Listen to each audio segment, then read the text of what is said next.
Wow, I feel the presence of God. Yes. Can we give the best clap for our God?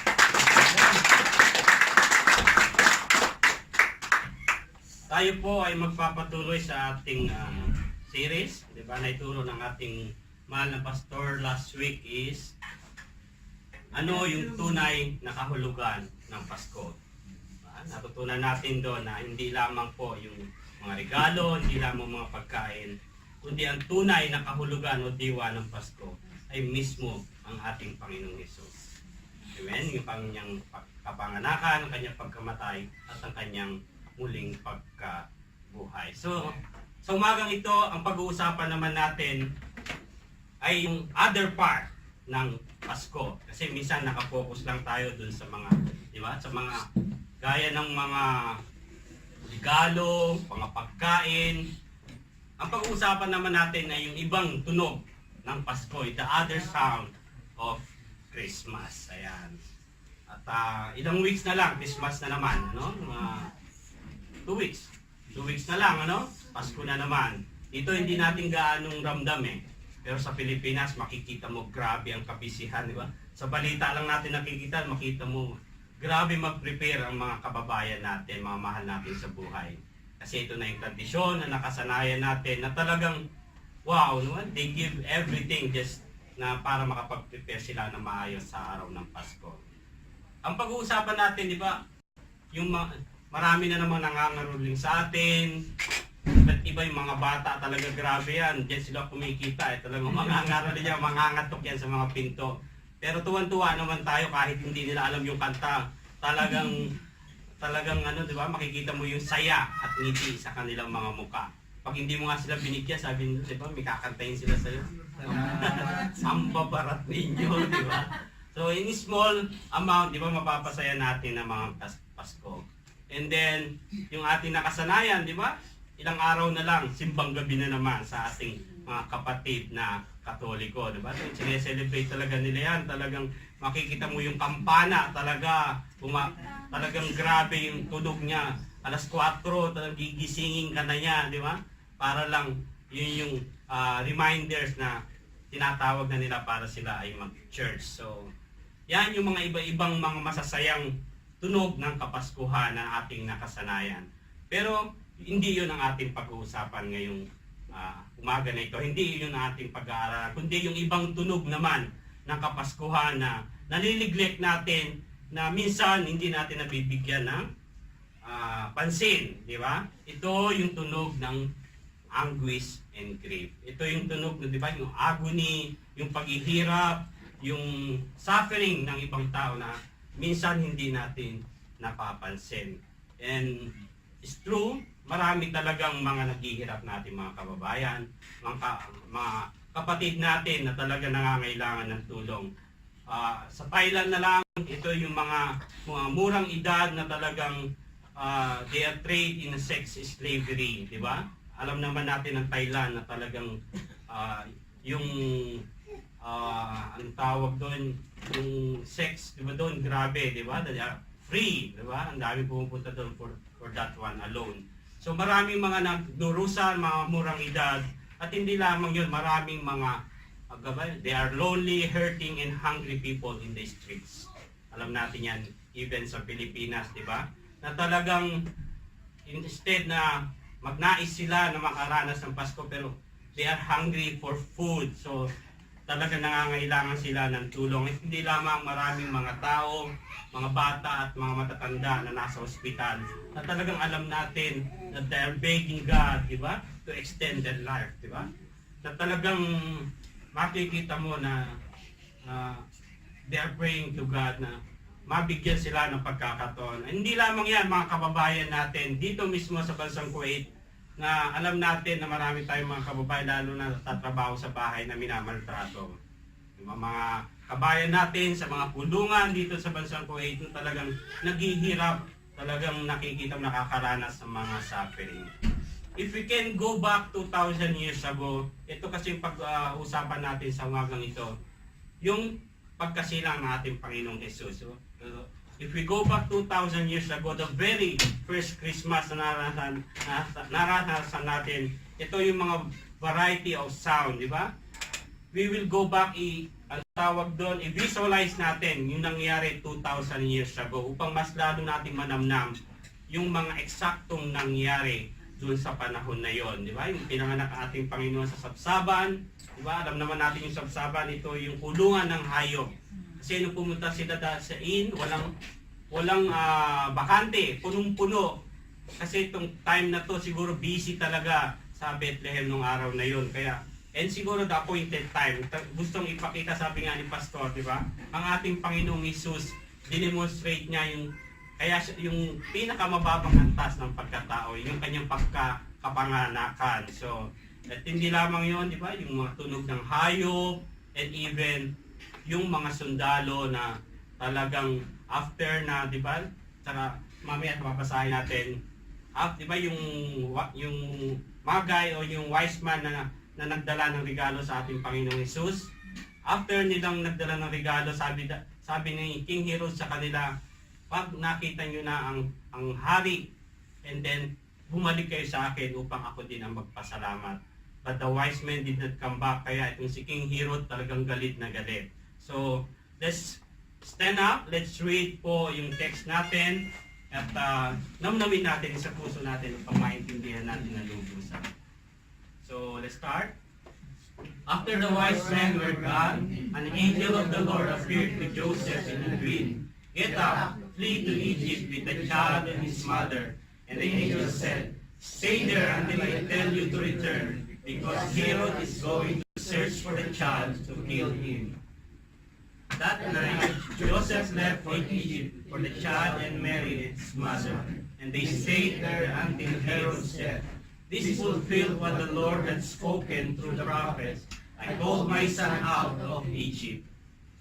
Herod was furious when he realized that the wise men had outwitted him. He sent soldiers to kill all the boys in and around Bethlehem who were 2 years old and under, based on the wise men's report of the star's first appearance. Herod's brutal action fulfilled what God had spoken through the prophet Jeremiah. A cry was heard in Ramah, weeping and great mourning. Rachel weeps for her children, refusing to be comforted, for they are dead. Thank you, mga kapwa na tayo. Heavenly Father, thank you for the reading of your word. Lord, bless your word. Empower your word, Lord God. And I ask also, Lord, for your anointing, for your empowerment. Hide me, Lord. May you alone be glorified. May you alone be magnified, Lord. Use me only as your footstool. And I decrease myself, Lord, so that you will be increased. In Jesus' name, amen and amen. So, sa nabasa po natin, dito na-reveal yung insecure and insane king na si King Herod. Di ba? Kita mo? Grabe yung pagka-insecure niya kasi nakita niya, natetreten siya doon sa hari na ipinanganak sa Bethlehem. Na alam niya na merong isang hari na ipapanganak according to dun sa wise men na kanyang kinausap. So, at ang sabi niya, di ba, nagbaba siya ng decree. Sabi niya, lahat ng 2 years old and below ay kailangan patayin. So, grabe, no? Na talagang makikita mo yung talagang hinagpis. So, when we talk about the sound of Christmas, hindi lang dapat natin ma-remember yung masasayang mga part. Because we need also to remember yung shout of these children, ba? Shout ng mga soldiers, and the cry of all those mothers na namatayan nung panahon na yon. So, they are part of what God is trying to communicate to us this season. Amen po. So, yan po ang gustong ipahayag ng ating Panginoong Hesus na huwag lang natin tingnan yung mga masasaya, kundi tingnan din natin yung part na ito na nangyari because they are part of the message of Jesus to us. So we have only 3 points this morning na upang maintindihan at upang lalo natin maunawaan ang gustong ipahayag ng ating Panginoon sa gabing ito, sa umagang ito. So first is, there is suffering in the world and God came to bear with us. That is true. The Bible is always honest when it tells about the story of Christmas. It's not only tells about those angels, shepherds, and wise men and all their gifts, but it also tells us about Herod and his hatred, and his soldiers and the little children's murdered on that time. Imagine nyo po, ano? Kung kayo po ang ina nung bata na yon, di ba? Na talagang, nung naibabas na po yung decree, naibabas na po yung law, and then yung mga soldiers nagbahay-bahay na sila. Di ba? So makikita mo talagang pinuwersa nila yung bawat bahay upang kunin nila, tingnan nila kung sino yung mga batang nandun. And then ikaw naman ang nanay, carry mo yung anak mo, di ba? And siyempre, sigurado titingnan nila ang proof kung talagang yung bata na yon ay 2 years old below. So talagang makikita mo kukunin sa'yo, di ba? Ikaw ang nanay, kukunin yung bata at papatayin sa harap mo. So imagine those sufferings na naranasan ng isa nung panahon na yon, di ba? Imagine mo yung inalagaan mo ng 18 months or 17 months na talagang makikita mo yung, di ba, nagtatakbo na yung batang yun eh, di ba? Makikita mo na yung galak sa mukha niya, makikita mo yung, di ba, yung saya, and then suddenly, di ba, pinuwersa at kinuha yung anak mo sa yung kamay, and then they killed it in front of you. That's why nga, di ba, yung last part, di ba, yung weeping ng isang ina, yun yung prophecy ni Prophet Jeremiah sa Old Testament. So that's why all of this one, yet it is part of the Christmas story, mga kapatid. That's why anguish is still very part of Christmas scene today. That is true, di ba? There are many are sufferings, there are many are lonely, and there are many are grieving. Especially those part of the world makikita mo. And even in Syria right now, how many years na po, mga kapatid, yung war dun sa bansang yon. And makikita natin, kung makikita nyo sa news, di ba? Dun sa we part dun sa border ng Turkey, di ba? Makikita mo dun sila lahat, karamihan. At makikita mo talaga, even those children na talagang they're begging for their life, di ba? They're running for their life para lang sila ay maligtas. Christmas comes to a suffering world, and it tells us that God doesn't guarantee to take away a suffering, only to bear with us. That is very true, di ba? Ang Panginoon ay hindi niya, di ba? Hindi siya pumunta rito para kunin yung ating suffering, but pinangako niya na tayo ay kanyang sasamahan sa ating kalungkutan, sa ating grieving. I just want to give you an illustration. Sino po nakapagbasa ng Book of Job? Diba? Diba nakita? Job is a wise man, is a wealthy man, blameless and upright man, sabi sa verse 1 yan. So, nakita natin ang buhay ni Job, di ba, na talagang nasubok, nakaranas ng talagang sobrang paghihirap. Why? Lahat ng kanyang anak ay namatay, ang buo niyang kayamanan, napakayaman niya, and yet, ang buo niyang kayamanan ay nawala. So, imagine mo yung suffering na naranasan ni Job. At hindi lamang yon, binigyan pa siya ng karamdaman. Di ba? Yung karamdaman niya is grabe, na talagang parang ano siguro yun, yung parang ketong, na talagang yung balat niya, di ba? Remember those suffering ni Job. But alam naman po natin kung ano nangyari kay Job, di ba? He stand firm, he trust the Lord, and see what happened in the end, di ba? God bless him so much. Sabi nga ng Bible, yung nawala sa kanya, higit pa ang binigay ng Panginoon sa kanya. So God is not behind our stars. God is not behind the stars, far away in the heaven. Our God came to be with us, suffering with us, hurting with us, bleeding with us. And that's the message of Christmas too. Yan din, di ba? Na hindi siya malayo sa atin, kundi nasa sa atin siya. Upang samahan niya tayo, patatagin niya tayo, at yung mag-stay siya sa atin, bleeding with us upang tayo ay magtagumpay. Pangalawa, there is uncertainty in the world and God came to lead us. Ay maganda pala ito, ibalik mo muna. God never send you in situation alone. God goes before you, He stand beside you, He walk behind you. Whatever situation you have right now, be confident God is with you. And may mga supporting verse pala din si Sven, sorry, ibalik mo nga. Diba? Sabi sa 1 Peter 5:10, and the God of all grace who called you to His eternal glory in Christ, after you have suffered a little while, will Himself restore you and make you stronger and steadfast. That's true. Ganyan ang ginawa niya kay Job, diba? Talagang talagang ni-restore niya kung ano yung nawala kay Job. And Isaiah 43:2 said, "When you pass through the waters, I will be with you. And when you pass through the rivers, they will not sweep over you. When you walk through the fire, you will not be burned. The flame will not set you ablaze." Wow, what a promise of God. No? Hindi niya tayo iiwan pababayaan.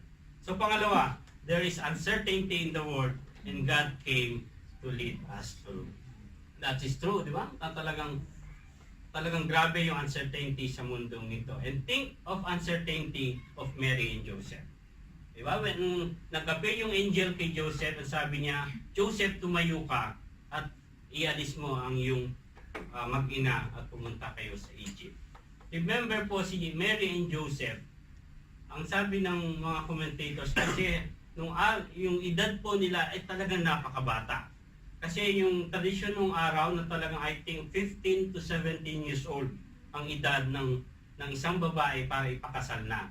Yun yung talagang tradisyon ng mga Jews nung araw. So imagine po yung edad ni Mary and Joseph na talagang napakabata pa, and then sabi ng Panginoon, pumunta kayo sa Egypt upang ilayo yung bata. So think of the uncertainty na naranasan nila Joseph on that time, di ba? Samantala sa atin, andito tayo sa Kuwait. Dahil alam natin, pumunta tayo sa Kuwait dahil alam natin na may trabaho tayong pupuntahan. Di ba? Tinanggap natin yung trabaho dahil alam natin na maganda yung ating dadatnan. Kasi imposible na tayo pupunta rito na walang kontrata, walang trabaho na assured tayo, di ba? Sigurado walang pupunta sa atin dito. Kasi hindi natin alam kung ano ang ating pupuntahan. And then I remember also, nung may mga kapatid kasi kayo pumunta sa Ghana, and then sa workers meeting natin, sabi, sino ang gustong pumunta sa Ghana? In-encourage nila yung bawat isa, kung sino daw ang gustong mag-join dun sa mission na gagawin nila sa Ghana. And even kahit yung mga pastors namin, kahit yung mga leaders namin, talagang andun yung doubt din. Kasi una-una, di ba, alam natin yung fear. Alam natin yung Africa is a very dangerous in a mission field. Alam natin na talagang pinapatay ang mga missionary doon. So andun yung uncertainty. Talaga hindi, alam natin na, ay, Lord, hindi ako pupunta doon. Una-una, may pamilya ako, di ba? May mga anak ako sinusuportan, mamaya hindi na ako makabalik. So, sigurado, ganun din yung iniisip nila Mary and Joseph on that time. Di ba? Na talagang, alam nila na talagang, anong gagawin namin doon? Sa mura nilang edad, paano nila mapapalaki ng maayos itong batang ito? And ang sabi ng Bible, wala rin kung meron silang sinakyan papunta ng Egypt. And we know how far Egypt, di ba? From Bethlehem to Egypt, talagang days yan na talagang journey.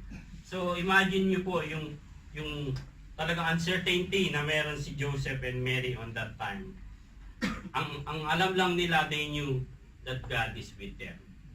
Remember? Na ipapanganak pa lang ang ating Panginoong Hesus na gabi ng anghel sa kanya. Kay Mary, di ba? Sabi niya, Mary, ikaw ay magbubuntis. Di ba? At ang sabi ni Mary, she submitted and said, Lord, your will be done. Even with Joseph, di ba? Na talagang nalaman niya na buntis si Mary, gusto niya nang iwanan at nag-appear yung angel kay Joseph. Ang sabi niya, ang dadalhin ni Mary ay ang anak ng Diyos. And then Joseph submitted. So ganun, no? Kilala lang nila ng Panginoon ang kasama nila. But still, no? Yung uncertainty andun pa rin.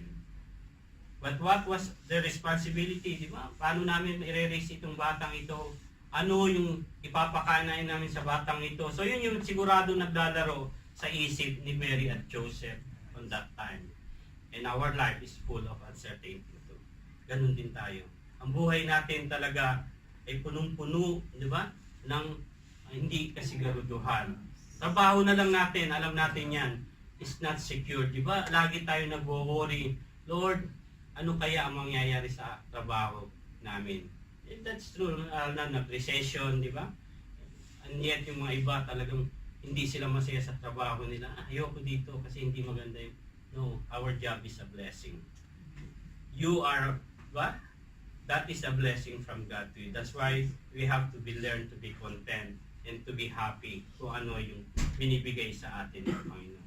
Even sa ating mga anak, di ba, andun yung uncertainty natin. Lord, paano na kaya ang future ng aking anak? Matanda na ako, Lord. Sabi ko nga, Lord, 41 na ako. Wala pa rin akong ipon. Sabi ko nga kay Sis Beng, 3 taon pa lang siya. Nag-worry na siya. 3 years pa lang sa kuwait, di ba? Samantala kami, more than 10 years, wala pa rin ipon, di ba? Minsan kasi ganun tayo. Nag-worry tayo sa ang daming bagay. Di ba? Na talagang, kasi gusto natin, we want yung best, lalong-lalo na sa family natin. So, full of uncertainty tayo, lalong-lalo pag walang tayong pera sa bangko. Lord, ilang taon na lang kaya tatagal ko dito. Wala akong, pag umuwi ako, Lord, wala akong savings, wala akong security, insurance, o kaya yung St. Peter, kaya bumili na rin kami ng St. Peter. Kasi di ba, tayo kasi, di ba, nagwa-worry tayo, mamaya, pag nawala ako, Lord, di ba? So ganun, di ba? We are full of uncertainty. Di ba? And as a Christian, we have the advantage dapat, mga kapatid. We have to remember that all this uncertainty, we have to remember that we have a God that cares for us. Diba? Proverbs 3:5-6 said, diba? Trust in the Lord with all your heart and do not lean in your own understanding. In everything you do, acknowledge Him and He will direct your path. So, yan yung pangako ng Panginoon. And even in Isaiah, diba? Sabi niya, for my thoughts is higher than your thoughts. Diba? Pakiano mo. 55. For my thoughts are not your thoughts, neither your ways my ways, declares the Lord Almighty. As the heavens are higher than the earth, so are my ways is higher than your ways, and my thoughts than yours. So that is true, mga kapatid. We have to learn to trust God. We have to learn to submit to God. Because as a Christian, we have the advantage, mga kapatid. In Matthew 6:26 also, look at the birds in the air, di ba? Na talagang they don't sow or reap or store away, but and yet the Heavenly Father feeds them. Hallelujah. So, as a Christian, this is our advantage, mga kapatid. We have the advantage of knowing that while we do not know what tomorrow holds, we do know Him who holds our tomorrow in His hand. Amen. That is amen and amen. Dapat yan ang ating panghawakan. Even hindi natin alam kung ano mangyayari bukas, alam naman natin na ang tao na ating sinasamba, alam niya kung ano ang mangyayari bukas. Alam niya kung ano makakabuti sa atin, alam niya, di ba nakaset na, di ba Jeremiah 29:11, yung plans niya sa atin is to prosper us, not to harm us. Plans niya sa atin to give us hope and a good future. So there is uncertainty, but there is God who leads us through uncertainty, and that is also the message of Christmas. Amen? So even there is suffering, there's our God na nagbiba. He came to bear with us, and there is uncertainty, but there is God who lead us through. So, mabilis lang, di ba? Last message na ako. There is death in the world, but God came to overcome it. That is true, di ba? Doon sa, di ba, sa ating nabasa, makita natin yung talagang nangyari, di ba? Na pinatay ng hari na ito ang lahat ng mga bata. Innocent children, victim of selfishness, at talagang nakita natin na ang daming bata ang namatay that night. But the Bible did not tell us kung ilan. But ang sabi, di ba, lahat ng bata 2 years old below, talagang pinapatay ng hari. Just na ma-sure niya na mapatay yung batang ipinanganak nung araw na yun. But God is over knowing God and overpowering God. Right? Because He saved that one child. Diba? Alam natin na yung isang batang yon na pinadala niya sa Egypt, yung bata yon na isinave niya, diba? Yung bata na yon ay siyang magliligtas sa atin, sa ating mga kasalanan one day. And that child also become a victim in order for us to be safe. Diba? But his death is different from others. Kasi alam natin that our Lord Jesus Christ died on the cross blameless without sin, but He became sin for us. Diba? He became sin. Kaya ngayon kata natin, wow, talagang, sabi ko, Lord, I feel that, alam niyo yung blessed. Napaka-bless natin mga kapatid. That is the message of Christmas. That Jesus Christ died on that cross to give you life, to give you eternal life, na talagang yun ang pangako niya sa bawat isang umilalas sa Kanya. Jesus Christ became the offering, the ransom, the sacrifice of all our sin. Death was defeated, overcome by God. And that is true. The death is true mga kapatid, but there is one God who overcame death. Amen. And that is Jesus. Di ba? Na alam natin, after 3 days, He rose again. Kasi, sabi nga, di ba? Kung hindi po nabuhay ang ating Panginoon, then tayo ang pinakakawawang mananampalataya sa mundo nito. But we are so blessed because we have the all-knowing, all-power, and all-grateful God. And that is Jesus Christ. So, sino na po dito yung mga nawalan na ng mga mahal sa buhay?